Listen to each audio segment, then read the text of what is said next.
The full episode is now available on Patreon and YouTube memberships. Please see the link in the description for more details. Confirms this also in the same interview.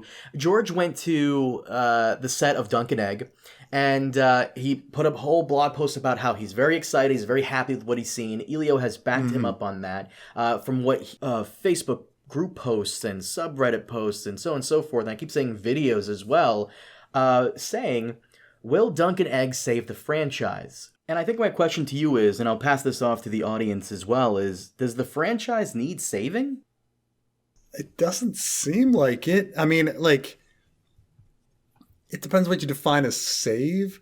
So, like, we were talking a bit, Carmine and I offline were talking a few days ago about the David Zlazov interview and how tone deaf. Casey Blois interview. Blois, whatever his name is. Yeah, and how tone deaf it was because he was like, the one where he says like, oh, the fans seem to like House of the Dragon, and it's like, well, what if George didn't like it? And they're like, and he's like, oh, well, one fan didn't. And on the one hand, it's like really tone deaf because it's like, well, wait a minute, like there's lots of people, there's lots of fans that had problems, and George isn't just one fan, he's George. But on the other hand, he's coming from a perspective of the ratings are great. The ratings are fucking great. It's fair. And even though you and I are have problems with the season, the casual is still pretty good on it. Is still pretty good on the show, and they're still gonna tune in, and that's all they really care about, right? People tuning in. So the ratings never dropped off. The ratings never dropped off with Game of Thrones season 8. Nope. And before House of the Dragon came out, everyone was like, "Oh my God, no one's gonna watch because everyone remembers House of the Dragon season 8 and how horrible it was." And what happened? Everybody watched. I had this same conversation with Glitus, and I mentioned like, man, it's kind of annoying how some assholes random ass comment on Twitter about House of the Dragon season 2 could have been an email. How that blows the fuck up to like millions upon millions of views on Twitter, and all of a sudden that becomes like the main thing to say about the show. Because season 2, we've discussed this ad nauseum. I'm going to say this again. Season 2 wasn't completely it wasn't terrible. Yes, you had a lot of episodes that weren't good, but you also had an equal amount of episodes, I would argue, that were pretty good. I liked 1, 2, 4, and 7. 3 was... what really drags 3 down was that ending with Alicent and Rhaenyra. 5 was fine. 6 was just okay. It's dragging down. Yeah. 8 was abysmal for me at least. They had some good stuff in it, but I mean, right. If you want to look at it that way, 8 episodes, 4 were good, 4 were whatever. That's not a passing grade. It's the same record. It's more or less the same record as season 1.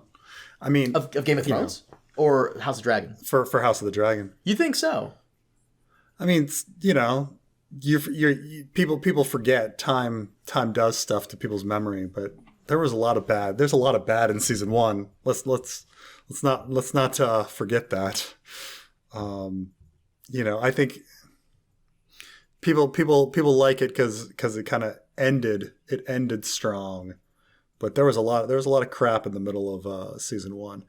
But, like I said, the best episode, in my opinion, the best episode of House of the Dragon overall is season 2, episode 2. And that's a beautiful episode. And that was this season. So it was, wasn't all bad. You're right. It's a very vocal minority of the fandom that loves to hate on things. And I feel like they're more excited to hate on something than to really like it. Because even the bad episodes, there was something to like it. Like, I didn't like episode 8. I think they butchered Daemon and Helena and Alicent, Jesus Christ. But there was some interesting stuff in there to like. But I guess, again, and we've said this so many times, the internet is where nuance goes to die.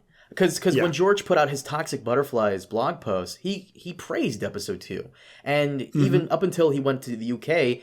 he liked episode 4. He liked episode 1, 2. He didn't say anything on 3, but he liked 4. I wish he would do an overall review of the entire season, but I guess we can kiss that goodbye now. Not gonna happen. Not gonna happen.